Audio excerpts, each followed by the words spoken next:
BTS सिर्फ fan girls का craze है और कुछ ज़्यादा नहीं है। क्या तुम उनका सच जानते हो? क्या तुम जानते हो कि वो सिर्फ फैंस के लिए नहीं बल्कि ज़िंदगी को जीने का एक नया तरीका सिखाते हैं? और क्या पता आपकी ज़िंदगी का रुख बदल दें। आइए सुने एक कहानी, बट उससे पहले स्टार्ट करते हैं कुछ लाइनों से। ना नाम था ना शो था, सिर्फ एक ड्रीम था जो अंधेरों में लहराता था। साथ थे लेकिन दुनिया से अकेले थे। सपने बड़े थे लेकिन जेब खाली थी। लोग हंसे, ट्रोल्स किया, पर चिल्लाया उन्होंने सिर्फ गाया, सिर्फ जिया और दुनिया को जीत लिया।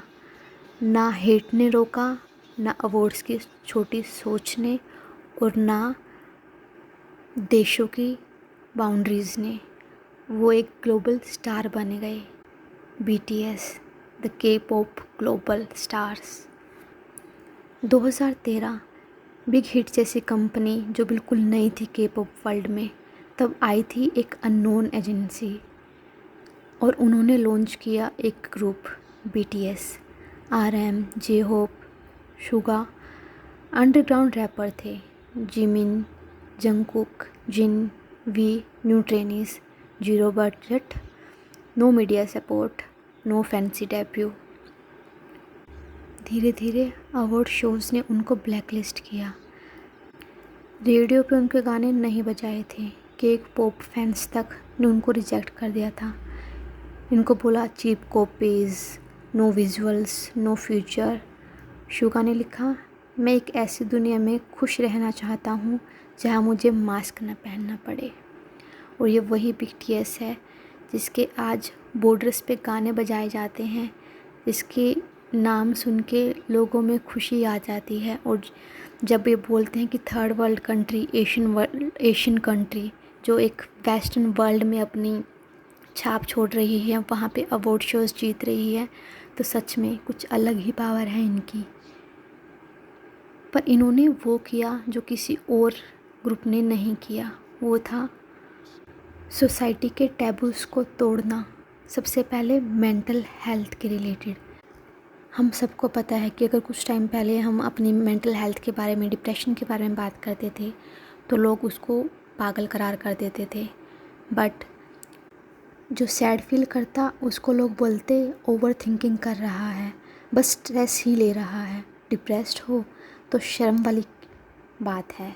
थेरेपी, हाँ पागल हो क्या। पर BTS ने बोला रोना नॉर्मल है, अकेले फील करना भी नॉर्मल है।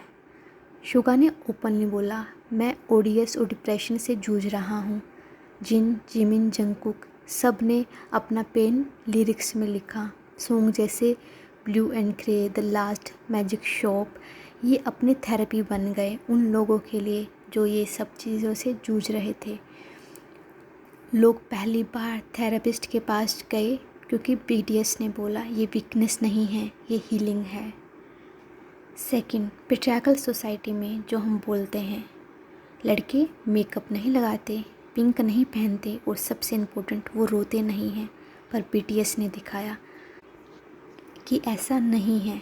जिमिन स्टेज पर रो दिया, वी ने अपने इमोशंस ओपनली एक्सप्रेस किया। RM ने बोला, मैं एक पोएट हूँ, मुझे नेचर पसंद है। मेकअप, ईयरिंग, कलर्ड हेयर उन्होंने प्राउडली कैरी किया। लोगों ने बोला लड़कियाँ जैसे लिखते हैं। आज के टाइम पे वो नेल पेंट लगाते हैं।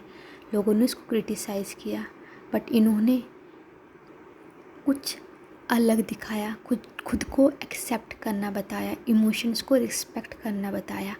और ये हम नहीं भुला सकते और ये हम नहीं कह सकते कि पेट्रियार्की सिर्फ लड़कियों को नहीं, लड़कों को भी इतना ही पेन देती है।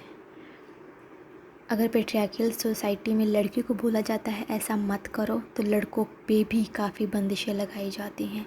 और इन्होंने BTS ने उसको तोड़ने की पूरी कोशिश की है और कहीं ना कहीं कामयाब भी हुए हैं। नेक्स्ट इज़ कि उन्होंने बताया कि लैंग्वेज मैटर नहीं करती है। आज के टाइम पे हिंदी, इंग्लिश कि वे कितनी फ़ाइट होती है। लोग समझते हैं कि अगर वो इंग्लिश बोलते हैं तो वो सुपीरियर है, अगर वो हिंदी बोलते हैं या कोई और लैंग्वेज बोलते हैं तो वो इन्फीरियर है, क्योंकि इंग्लिश फर्स्ट वर्ल्ड की लैंग्वेज है, यूएस की लैंग्वेज है, यूरोप की लैंग्वेज है। बट ऐसा नहीं है, और ये बीटीएस ने हमने बताया। क्योंकि पहले इंडस्ट्री बोलती थी इंग्लिश गाना बनाओ तभी इंटरनेशनल हिट हो जाओगे, बट बीटीएस ने बोला क्या ज़रूरी है दिल की बात इंग्लिश में ही बोली जाए? नहीं। स्प्रिंग डे जैसे सॉन्ग्स जो बिल्कुल कोरियन में लिखे गए हैं बट फिर भी ग्लोबल ऑडियंस उन पे झूमती है, उनको ट्रांसलेट करके समझती है। इंडियन फैंस ने तो हिंदी, तमिल, बंगाली, मलयालम तक ट्रांसफ़र किए हैं, बिकॉज फीलिंग्स की लैंग्वेज नहीं होती, वो यूनिवर्सल होती है। And the next and the most important thing, LGBTQ के लिए नॉर्मलाइज किया। ज़्यादा के पॉप आइडल सेफ रहना पसंद करते हैं, इसलिए वो नेचुरल रहते हैं। BTS ने ओपनली सपोर्ट किया बिना किसी लेवल के। RM ने बोला everyone deserves love. LGBTQ fans ने बोला BTS ने हमें फील करवाया है कि हम भी नॉर्मल हैं, हम भी प्यार के लायक हैं। एंड द नेक्स्ट, की पॉप आइडल के बारे में हम कितना सुनते हैं कि उनको एक बिल्कुल परफेक्ट रोबोट की तरह दिखाया जाता है। 24/7 स्माइल करो, no mistake, no controversy and all those things. But BTS ना, रियल ह्यूमंस। उन्होंने सब दिखाया, गलतियाँ, injuries, mental breakdown, real struggle. RM ने बोला मैं परफेक्ट नहीं हूँ, कभी कभी मैं भी थक जाता हूँ। इससे क्या हुआ? फैंस ने अपने फ्लॉज को एक्सेप्ट करना स्टार्ट किया। तुम परफेक्ट नहीं हो पर तुम इनफ हो। 2018 में RM की UN में speech, no matter who you are, where you are from, your skin colour, speak yourself. And in India ये तो बिल्कुल हीलिंग कर रहे हैं साइलेंटली। ना मीडिया ने दिखाया, ना रेडियो ने बजवाया, पर इंडियन यूथ के दिल से उन्होंने सुनवाया है। Desi Indian army, Delhi, Mumbai, Chennai, birthday cafes, subway ads donate कर रहे हैं फूड्स को एंड ऑल दोज थिंग्स को। ब्लड कैंप्स लगवाए हैं BTS के नाम पे। सेव मी एंथम बना, मैजिक शॉप थेरेपी बना, द अनटोल्ड ट्रूथ मिरर बना ब्रोकन हार्ट्स के लिए। और इंटरनेशनल लेवल पे जब वेस्टर्न मीडिया ने बोला they are not real artist, Grammy ने उनको नॉमिनेशन दिए बट अवार्ड नहीं दिया। पर BTS उन्होंने सिर्फ स्माइल किया and they said we will keep singing for those who feel unheard.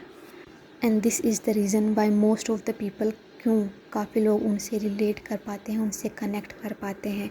और आज आखिरी 2-2.5 साल तक वो मीडिया से दूर रहे क्योंकि उनको मिलिट्री सर्विस करनी थी। उन्होंने अपने नेशन के लिए अपनी पॉपुलैरिटी को साइड में रखा। उन्होंने बिलीव दिखाया कि हम भी नॉर्मल सिटीजन्स हैं और हमारी एक नेशन की तरफ ड्यूटी है, बिल्कुल पॉपुलैरिटी से अलग रहे। बट जब वो आए, आर्मी फिर से जाग उठी, उनकी पॉपुलैरिटी बिल्कुल भी कम नहीं हुई, जो ये दिखाती है कि आपका इम्पैक्ट मैटर करता है। आप कितने भी दूर रहो पर आपका इम्पैक्ट वो एक छाप छोड़ जाता है। और आज वो इंटरनेशनल ब्रांड्स के एम्बेसडर्स हैं और इंटरनेशनल स्टेज पे कोई वेस्टर्न आर्टिस्ट को जाने या ना जाने बट BTS को सब जानते हैं। तो ये दिखाता है कि थर्ड वर्ल्ड भी आगे बढ़ सकता है, सॉफ्ट पावर थर्ड वर्ल्ड की आगे बढ़ सकती है और हम वेस्ट से, यूरोप से पीछे नहीं हैं। अगर आप भी उन्हीं लोगों में से हो जिन्हें कभी किसी ने सुनना नहीं, तो याद रखना BTS जैसे लोग इस दुनिया में इसलिए होते हैं ताकि आपको ये याद रहे आप अकेले नहीं हो। If you also feel the same then comment I purple you with a purple heart. Thank you. Like, share and subscribe. And as this channel is new, so please subscribe to this channel so that you can get the notification. Thank you.